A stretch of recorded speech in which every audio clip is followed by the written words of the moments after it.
News every 15 minutes, weather every 10, and sports twice an hour.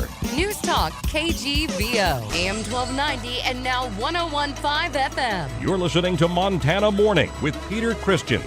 They're ready for trial to begin tomorrow morning. Good morning, everyone. It's Montana Morning. It is Wednesday, December the 3rd, 2014, and 2014 is just rocketing on by.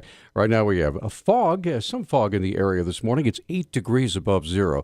We are expecting some weather. As a matter of fact, there is a winter weather advisory starting at 5 tonight and going until 5 o'clock on Thursday evening.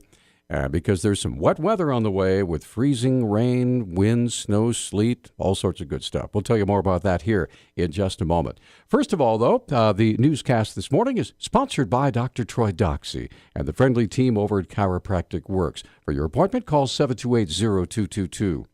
This morning's top story, after hours of questions, 12 jurors and 3 alternates have been chosen to help determine whether or not Marcus Karma is guilty of deliberate homicide in the shooting death of Darren Dede on April 27th. Deputy County Attorney Andrew Paul asked the panel if news reports before the trial had already influenced their opinion of Karma's guilt or innocence. Anybody here who has read media reports, have you formed an opinion about whether or not the defendant is guilty in this case? Guilty or not guilty? Has anybody formed an opinion on that subject? Paul also asked potential jurors if they could follow the rule of law and the judge's instructions. You realize that the rule of law basically will be given to you by the judge in the form of jury instructions. Can you follow that law even though you might personally disagree with it? And you would not disrespect that rule of law by turning a blind eye to it, right? The final jury is composed of 8 women and 4 men, plus 3 alternates, 2 men and 1 woman. Jurors were told to be cautious about reading or watching news about the trial and not to talk about the case. The trial begins with opening statements tomorrow morning at 8:30 in the Missoula County Courthouse. Missoula rural firefighters responded to a house fire at about 7:30 last night across from Community Medical Center, just blocks from the main fire station on South Avenue. Assistant Chief Brent Christopherson says when firefighters arrived, they found flames and smoke visible. The crews entered the home and found no one inside. NBC Montana's Andrea Olson was on the scene last night and spoke with Battalion Chief Blaine Cowan. Right now, the fire is knocked down on the inside of the building. Some of it had extended into the attic space, and so my crews right now are making sure that everything's completely out before we can start releasing some of the crews. Missoula Rural Fire's news release stated no one was injured. However, the family dog did not survive, and the family cat was still missing as of about 10 o'clock last night. The cause of the fire is unknown. It's not known if the home was insured. The Air Force is court-martialing a nuclear missile launch officer on drug charges stemming from a criminal investigation that led to the separate disclosure of an exam cheating scandal that implicated nearly 100 missileers. Second Lieutenant Nicole Dalmazzi of the 344th Missile Wing at Malmstrom Air Force Base in Great Falls is the first launch officer known to have been charged since the drug investigation was announced in January. 4 others were under investigation. Dalmazzi was charged with illegal drug use and impeding the Air Force Office of Special Investigations probe by dyeing her hair to, quote, alter the results of potential hair follicle drug tests, end quote, according to Josh Aycock, a spokesman at Malmstrom. Efforts to reach her Tuesday for comment were unsuccessful. Aycock said her court-martial is scheduled for January 21st. Former Missoula City Councilor Republican Dick Haynes explains why he's asked for a recount in the November 3rd state Senate race. He narrowly lost to Democrat Diane Sands. And I had a lot of people that said I should make a run at it. I don't know. That's even 16 votes is a pretty good jump to have to pick up. But I had enough people who supported me said, yeah, we'll help you pay for it and go for it. Haynes says he was following the wishes of many supporters in pursuing the recount, as some had said they did not trust the voting apparatus utilized by the county elections office. I don't know how to say this, but I have a lot of people in this business that tell me they really don't trust what goes on down there.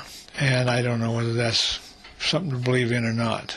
But since some people feel that way and are saying, we'd like to see you do a recount, okay, we'll do a recount. Haynes says the recount will begin tomorrow afternoon at 2, then continue Friday from 8:30 to 5, and if necessary, again Monday until all the over 7,000 votes have been recounted. He was behind by about 30 votes or so as of the election day on November 3rd.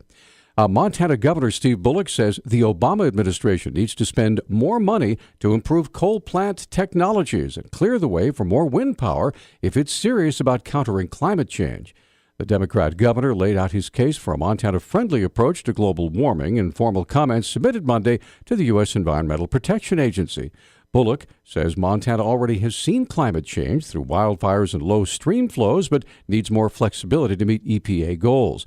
The Obama administration wants states to cut climate change emissions 30% from 2005 levels. Its plan counts heavily on reductions from coal power plants, a major issue here in coal-rich Montana. Development of so-called clean coal technologies has been hampered by high costs, even as critics question the potential benefits.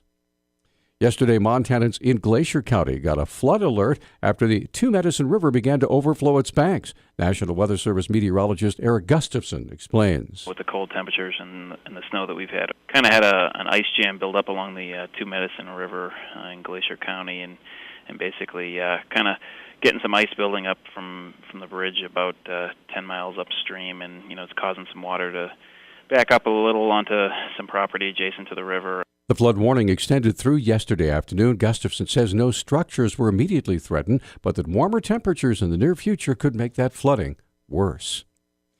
A Great Falls man has been charged with animal cruelty for allegedly punching, choking, and breaking the leg of a macaw, that's a bird, on Thanksgiving. Court records say David Alton Boykin's wife witnessed part of the incident.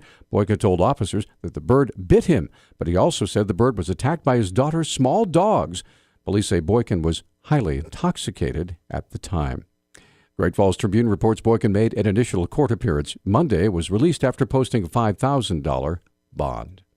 Well, there's a winter weather advisory starting at 5 o'clock this afternoon. I spoke just a few minutes ago with Corby Dickerson from the National Weather Service. Here's what we can expect. It's first going to start off as snow, and then as things start to warm aloft, we'll start to see a wintry mix of precipitation. A lot of different types are going to be possible, from snow to freezing rain to ice pellets, maybe sleet.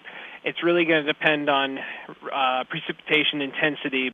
Again, that winter weather advisory goes from 5 this afternoon until 5 o'clock on Thursday afternoon. Our Newstalk time now is 6:10. Newstalk, KGVO. Missoula's official weather station. Patchy areas of fog will give way to a mix of sun and clouds today. High temperatures will top out in the upper 20s. We're tracking our next storm system that will bring a wintry mix to the area on Thursday. I'm meteorologist Brooke Foster for KECI 13.